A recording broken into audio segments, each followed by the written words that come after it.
Hi there, Sanbonani Molweni. Welcome to Fix Channel. If you're new here, please subscribe before the end of the video. If returning, thank you for love and support. I appreciate you. Turn on the same, this kind of the same, the gombi zukuluma. Social media. Because like social media kuyaqhathaniswa. I-energy engenayo nkosi yami nami ngiyathanda ukuqhathanisa into abayiqhathanisayo lana ade kuvela umshado kwa-The Gumbies kungena unumber 3 wakhona uZamaduma.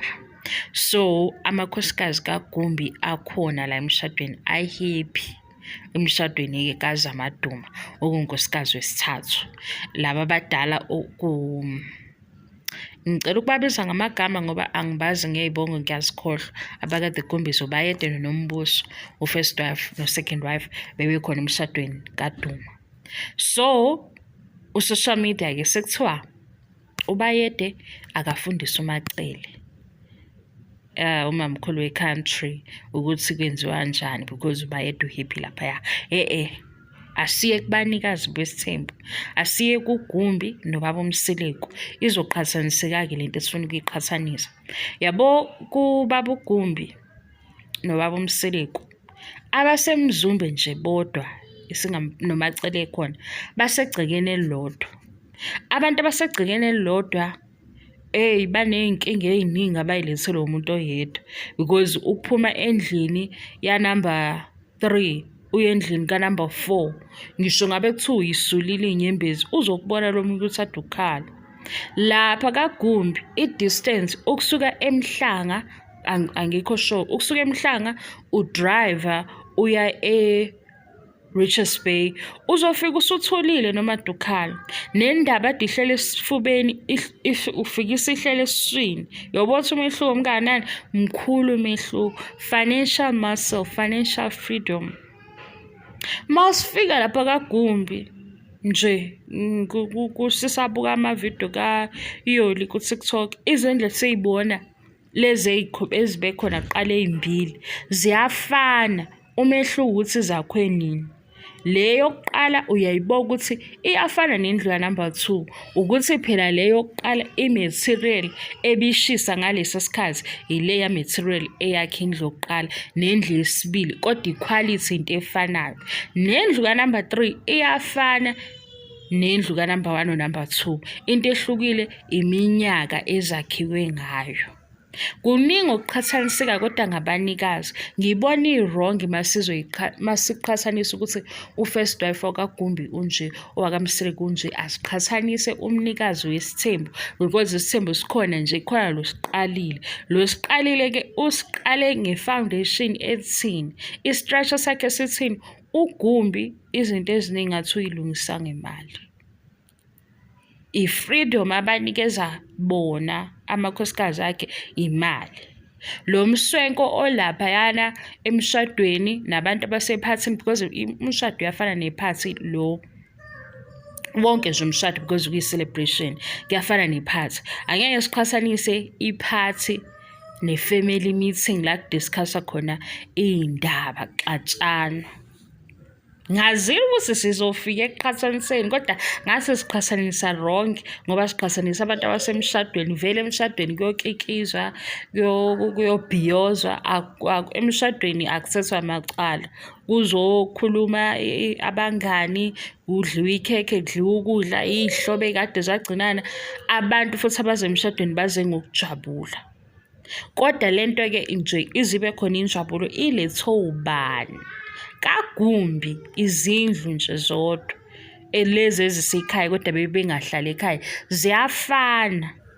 Umehluko isikhathi ezakhiwe ngazo. Baphinde futhi bengahlali ndawonye.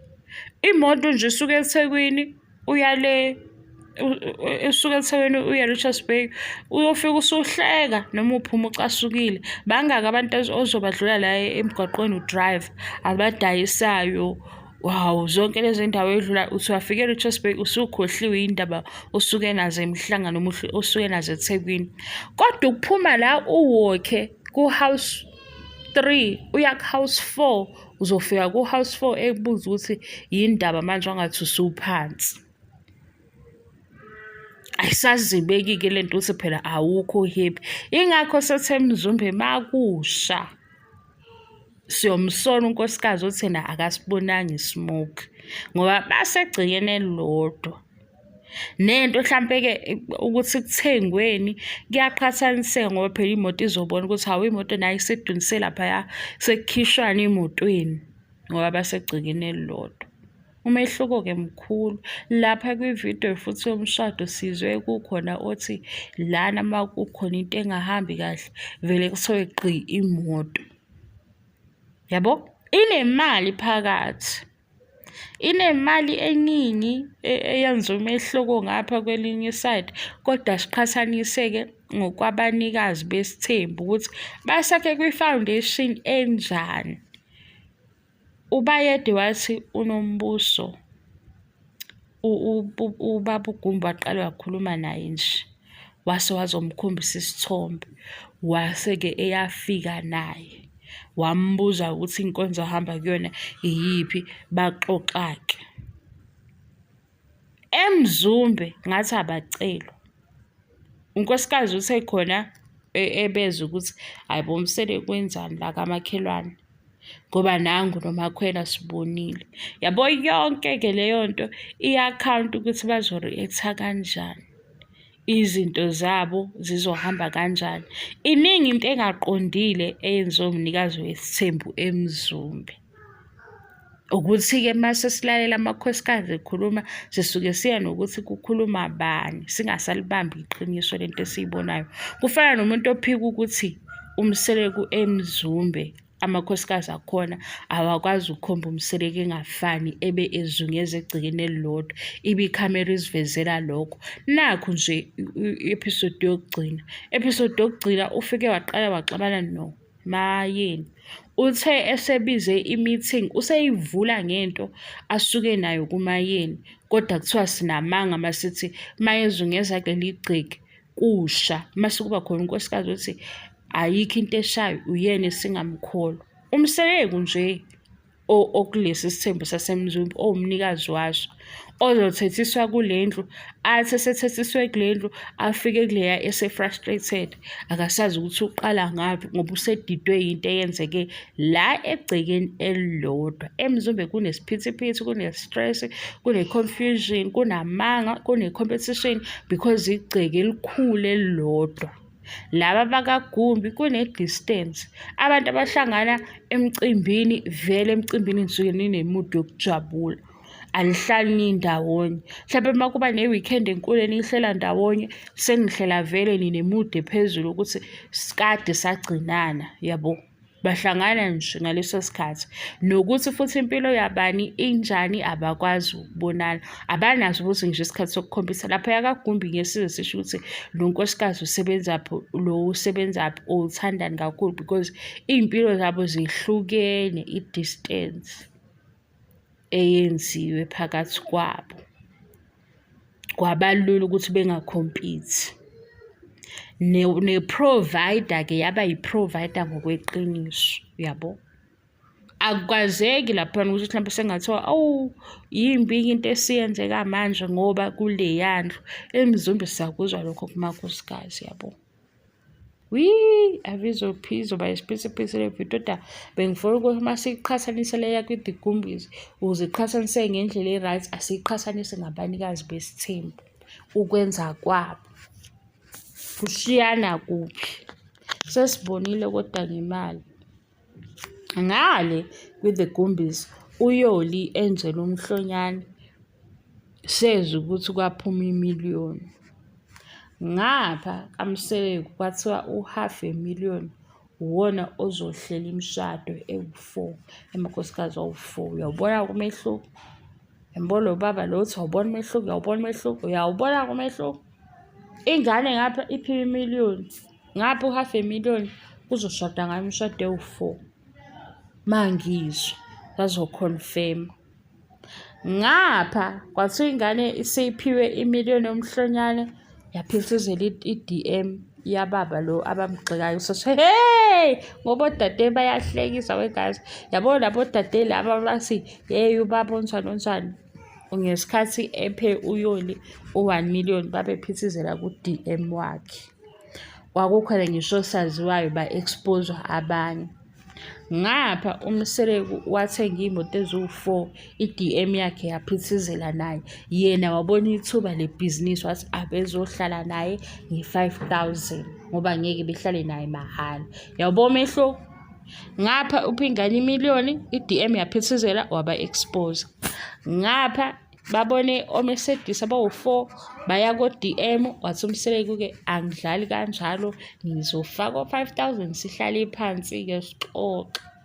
Yawubona umehluko?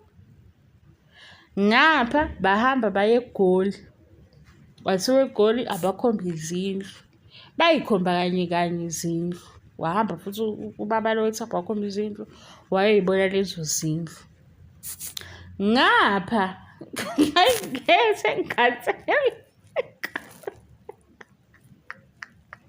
ngiyaxolisa sengikhathele kodwa uyawubona umehluko. Kanti ngapha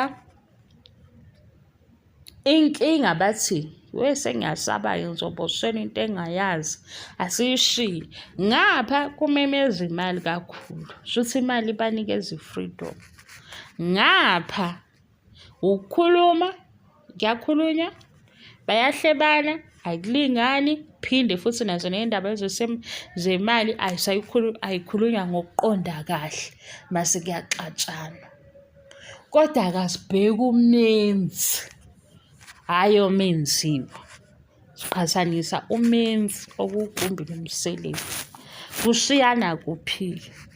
Mina ngiqhathanisela ukuthi u-social media uyaqhathanisa, kodwa uqhathanisa ngendlela e-wrong ngoba sekuthiwa first wife. I-foundation yangapha 10, eyangapha 10. Izethembiso futhi ey'phuliwe ngapha zithini, ezasey'phulwa ngapha zithini. Yikho-ke kungafani. Yabo mhlampe nalapha ekuthiwa kuyiwa emshadweni nje kuyiwa imudi iphezulu ngoba kuthiwa hamba uyoswenka, uthathe indwangu yakanokusho, uhambe uyothunga kabani, yabo, ngaphandle kwe-stress.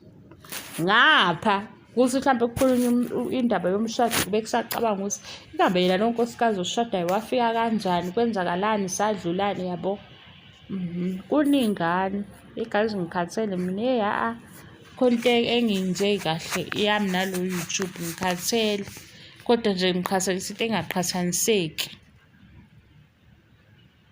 Akuqhathaniswa abanikazi besithembu, hhayi amakhosikazi. Bye.